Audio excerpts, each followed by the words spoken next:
What's your relationship like with Courtney Upshaw, just given you guys played next to each other, came into the draft at the same time, kind of similarly ranked? It just seems like you guys went through a lot. That was my ace. That was my roommate.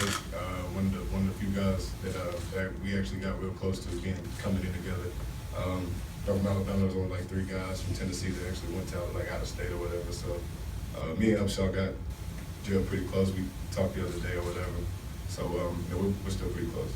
When you go into these games, this is, I think, the third kind of big playoff game you guys have played against each other since you've come into the league. I mean, obviously you care a lot about these games anyway, but is it extra cool when the guys on the other side? Absolutely, because there's gonna be some shit talking after the game, whether it's win or lose. But definitely it feels good to see a guy that we literally grew up together as far as the football aspect of it goes. So it'll be fun. It'll be good. Hopefully I'm on the right side of it. So, but it's always good to have another guy on the opposite end just to talk a little smack during the week.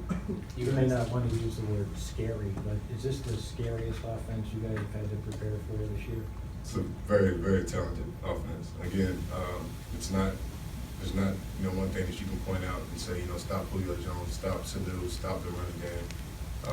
Because Matt Ryan does a good job of distributing the ball who's open, and Kyle Shanahan does a good job of mixing those calls up and putting those guys in the best situation. And they literally just do a really good job on offense.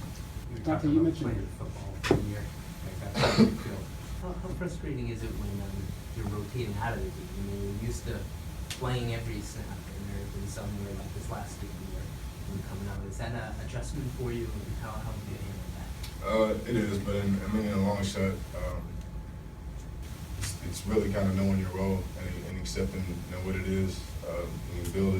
Bill Mackey and Josh is going to and Joe Judge is going to do the best job they can as far as putting the right guys out there and calling the right calls. So if rotating, however we're doing it, if that's the calls, if that's the play, then I'm not here to argue as long as we get that dub at the end. How much of that is just preservation, with what you're dealing with, or is that more strictly?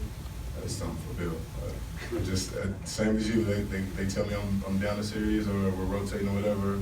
I'm not here to bitch or argue. I'm just yes sir. Dont'a, you mentioned Malcolm earlier. He's one of several guys that were either undrafted or drafted late in the draft, come here, really excelled. Eric Rowe, Nate Ebner, Chris Hogan, Edelman, a lot of guys like that. What is it about this playing this program that helps those guys kind of come in and just really find their own and really excel? I think it's part of the program, and I think it's the way that things are ran here, and you hear a lot of people talk about the Patriot way. There's not a straight definition of it, but guys come here, that we're gonna work every day. If it's just coming in for run groups, it's expected to get better. Around here you either get better or you get worse. And that's kind of the mantra that's kind of bestowed around here. Also, a lot of the players that you just said are guys who work hard, who already have that in them. So they already have that dog in them. It's just maybe not the right way that they're doing it. So I feel like Bill does a great job of that, getting the right stuff out of guys and saying the right things to get them to work hard. So. Bill was saying earlier today that you're going to see formations that you haven't seen all year from the Falcons. As much as you guys